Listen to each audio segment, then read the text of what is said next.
AI से कमाई करने का एक ऐसा तरीका है जिसके बारे में शायद 99% लोग गलत सोच रहे हैं। आज हम उसी 1% वाले खास तरीके को समझने की कोशिश करेंगे। तो चलिए सीधे मुद्दे पर आते हैं। ये पूरा विश्लेषण एक बहुत ही बोल्ड दावे से शुरू होता है कि पैसे कमाने के मामले में 99% लोग एआई का इस्तेमाल बिल्कुल गलत तरीके से कर रहे हैं। और सबसे बड़ी गलती पता है क्या है? एआई को एक जादुई जिन्न की तरह ट्रीट करना।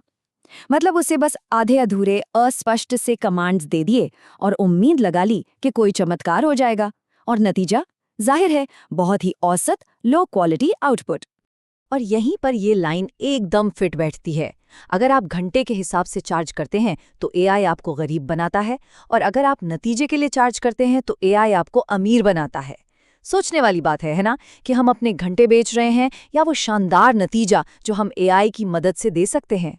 और यहीं से एक बहुत बड़ा फर्क समझ में आता है। एक तरफ है किसी एआई टूल का एक्सेस बेचना, और दूसरी तरफ है एआई की मदद से तैयार किया गया एक फाइनल नतीजा बेचना। इन दोनों में जमीन आसमान का अंतर है। अच्छा, इस स्लाइड पर एक नज़र डालते हैं। देखिए, एक तरफ है 99% लोगों वाली गलती, घंटे के हिसाब से चार्ज करना, जिससे आपकी सर्विस बस एक और चीज़ बनकर रह जाती है। और दूसरी तरफ है वो 1% वाला तरीका, नतीजे के लिए चार्ज करना। ये आपको एक प्रीमियम हाई वैल्यू प्रोडक्ट बेचने की पावर देता है। तो सवाल ये है कि इस 99% वाली भीड़ से निकलकर उस 1% वाले क्लब में आखिर कैसे जाएं? इसका जवाब रेजोनेट फ्रेमवर्क में छिपा है।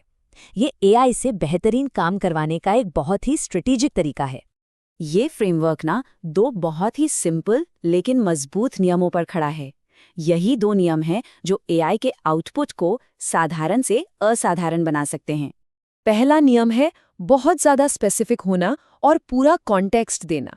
इसका सीधा सा मतलब है कि एआई को सिर्फ एक लाइन का कमांड ना दें, उसे पूरा प्रोजेक्ट समझाएं। उसे ये बताएं कि बिजनेस क्या है, टारगेट ऑडियंस कौन है और काम में क्या क्या चाहिए और क्या नहीं। एक तरह से उसे एक पूरा प्रोजेक्ट ब्रीफ थमा दें। और दूसरा नियम है जटिलता और विविधता, जिसे परप्लेक्सिटी और बर्स्टिनेस भी कहते हैं।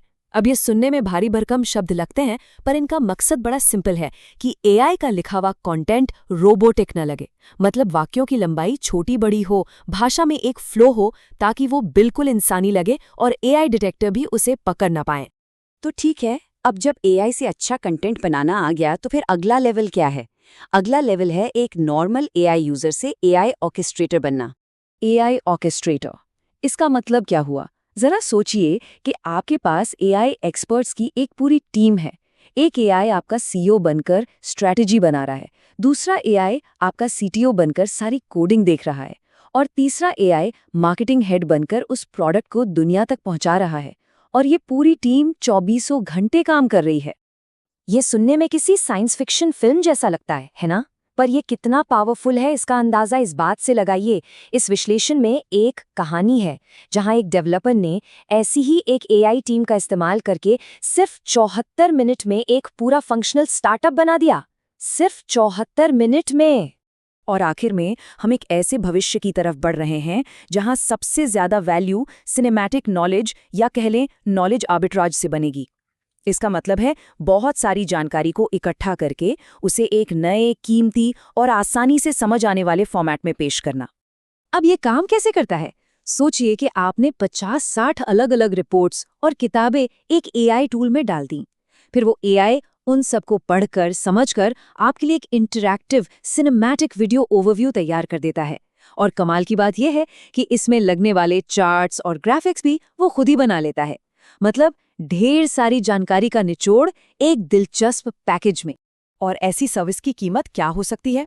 मान लीजिए कोई कंपनी अपनी 100 पन्नों की बोरिंग रिपोर्ट को एक आकर्षक सिनेमैटिक ब्रीफिंग में बदलवाना चाहती है, तो इस एक प्रोजेक्ट के लिए आराम से $5000 चार्ज किए जा सकते हैं। और ये सब हमें एक बहुत बड़े मौके की तरफ ले जाता है, जिसे इस विश्लेषण में अवसर की खाई या कैनियन ऑफ अपॉर्चुनिटी कहा गया है। देखिए, करीब 57% काम ऑटोमेट हो सकता है, लेकिन सिर्फ 12% लोगों को ही एआई इस्तेमाल करने की ट्रेनिंग मिली है। ये जो बीच का 31% का गैप है ना, यही वो खाई है और यही सबसे बड़ा अवसर भी है। तो ये विश्लेषण हमें इस एक बड़े सवाल के साथ छोड़ जाता है।